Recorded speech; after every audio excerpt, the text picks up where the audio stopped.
What's up, guys? Winter Kills here, and welcome to another post-commentary duel video. Today we've got me playing Atlantean Mermail on the left side and my friend playing Draco-Pals on the right side. I wanted to give you guys a bit of a break before we bring back more Cosmo, because my friend on the right there has actually been really enjoying the Cosmo build that he has. Now possible to a majority of the people now that Premium Gold has been released. A lot of the card prices has dropped significantly. That may be a good or bad thing depending on who you are, but for the majority that's a nice thing. The game is a little bit cheaper now, which is always nice. But yeah, a little bit of break in Cosmo. The next video I upload will be DDD, basically the TCG variant that will be in a couple months from now, including some of the cards that will be available in the TCG. There'll be, I believe, Cosmo versus DDD. We'll see a match of that tomorrow, from when I upload this, or whenever I get the chance to upload another Yu-Gi-Oh video, which should be very soon, so don't worry. So I'll be having to go first this game. We went through double upstart, and then we've seen a Neptibus. Now we're seeing the Megalo come down, discarding what looks to be a Neptibus, as well as another copy of Atlantean Dragoons. Trying to get as many Dragoon searches as I possibly can to establish a decent field. Now, I was debating on whether or not I should go for Mulan. Now, the thing with me is I think somebody mentioned it in the last video. I think it was Atlantean Mermail versus Cosmo. Someone had addressed in the comments that I would have been better off not going for Mulan that turn, instead just making Herald. As you'll see there, we end with a nice Biscayos, Mizuchi, Set Chalice, Dragoons, Neptibus. Pretty decent first turn field. We've got Gaios up and the Mizuchi as well as Set Chalice. So we've got them set on negations.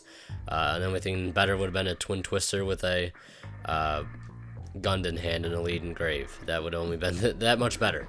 But it's a pretty decent field. But somebody had addressed that I went for the Mulan play when I necessarily didn't need to. The thing with me is sometimes I just have it engraved in my head, like I gotta go for Mulan. Gotta go for Mulan. Can I Mulan right now?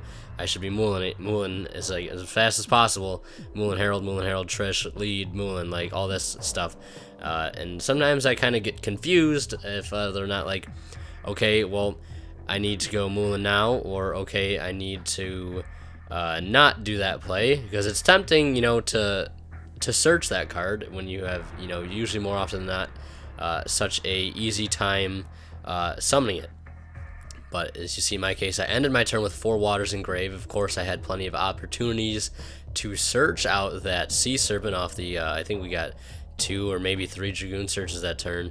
But I didn't want to have to go into a rank 7 and just detach for no reason. I mean, you could argue if I was playing Draco Sack, I could have easily made the Draco Sack detached, got the tokens, put that, you know, 5th Water Engrave, and then early on in the turn have searched that Mulan. But the one thing you have to keep in mind is that when you're adding Mulan, that is one less card you can discard for your Megalo summons, which are usually what is generating your fodder for the Mulan summon.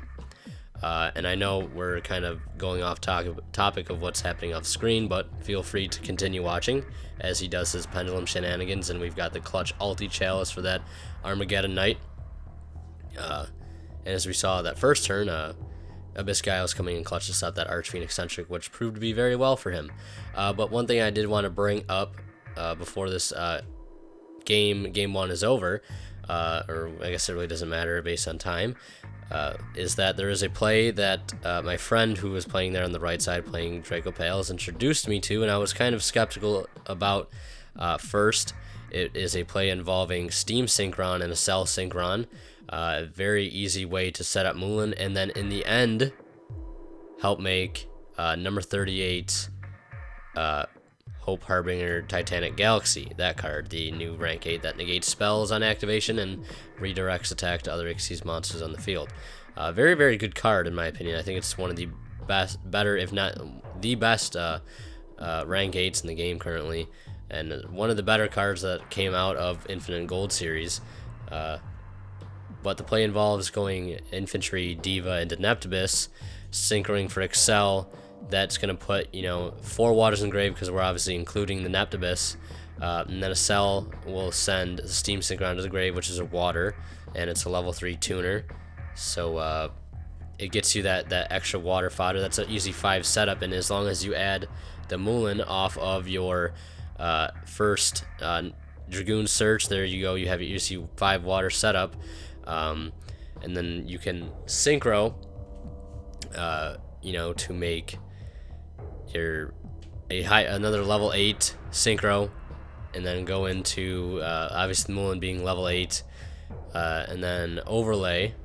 Actually, no. What am I even saying? You'd increase a cell synchron's level by 3 due to the Steam Synchron. You'd have a level 8. That and Moulin both being level 8. You'd drop 2 cards in hand. And then on top of that, being able to overlay into number 38 to have a spell negation for next turn. And also, if you have the chance to, even after doing that play, still having some leftover materials in hand, and possibly Megalo, you could easily drop a Megalo that turn. Not only helping you to push for damage, but also giving yourself a Mizuchi and another spell negation. So that's just a play I wanted to bring up. A combo that hopefully in a future deck profile I'll be able to bring up. And that way I can get that card, because I just need the Steam Synchron and a number 38. That's all I really need in order to complete that combo. Luckily, they're not too expensive, so I should be getting those soon. So yeah. As you see here, he's made a bit of a misplay, and some of you might be typing furiously in the comments, but probably not. He did not cast out the Hope Woven, as he, you know, a bit of a fluke of the mind. A lot of people do this. Nobody's perfect. As he forgot about Hope Woven's Reborn effect, where when it's destroyed, it will reborn a monster from my graveyard. And I was able to attack over the Silver Claw there for enough damage, reducing its attack by 1,000 from 18 down to 800, taking 1,800 points of damage, killing him by 800. And that will win me the game right there. I opened up very, very poorly this game, as you can tell. You know, an infantry with a set chalice and just an upstart is not, by any means, a good opening. I mean, I've had better openings with a lead and discarding 2 infantry Moulin, which I think happened the last match. I opened up really poorly. And the one thing I noticed is that, because I haven't been playtesting or playing in general as much as I would like to, because I've been just busy with other things, school, and I'm sure most of you can understand that, how that goes, and I haven't been being able to play as much as I would like to.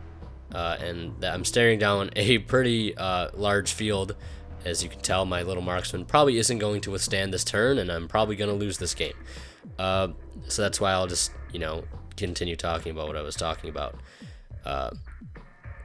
And that I really did want to, like I said, I wanted to play test more, but I just haven't had the time to. Pursuing other things. Is that I forget a lot of the combos, at least not completely forget, but kind of they're not as clear to me as you know, they were when it's constantly every day, you know, doing test hands and stuff, which I would like to get back into the swing of. You know, some of the combos, which are a variety of combos, you have to know, like, if you're opening Diva, you know, you have to go into a certain card depending on what you have in your hand. You have to conserve your resources. I have a tendency to often burn through both my Dragoons on turn 1 if I'm going first, and I think that's a bad habit. I think it's definitely a good habit to not go through both your Dragoons and search your Diva if you've obviously already normal summoned that turn. And I always think that I have a way to revive a infantry to get a Diva on board to continue plays, but then I realize, like, well, if I've already used Neptibus, there's no point in, you know, going into another one and not being able to send anything, or, you know, obviously getting out a another infantry or a marksman on top of that isn't going to really continue my plays too much either. I don't know, I just kind of have to get back in the swing of things, and it is a complicated deck to play. I think Atlanteans is a skill-based deck, and I think it's a great deck for this format. It's a deck that can often punish you for not making the correct play, and I like decks that like that, and I hope, well, I'd like to hear your guys' opinion on decks like that. I mean, a lot of people, I would hope, don't like autopilot decks, me being one of those. But yeah, I hope you guys enjoyed. I wasn't able to pull off the win there, but I tried. We got that game 2 win. I'll take that. I'll take it what it's worth. 1 out of 3 ain't bad. Anyways, leave a like if you enjoyed, and leave, like I said, your comments down in the comment section below. And if you're new here, do yourself a favor and subscribe. We're already at like 1608 subs. We just hit 1600 the morning of when I'm recording this. I woke up for school and woke up to the surprise of 1,600 subscribers. So thank you guys so much. I posted on Twitter about that, so if you wanna, see what's going on there, I'll be posting like when I stream on Twitch and stuff. Just my thoughts in general and any updates. So yeah, thank you guys so much for watching. Winterkill signing out. We'll see you in the next one, guys.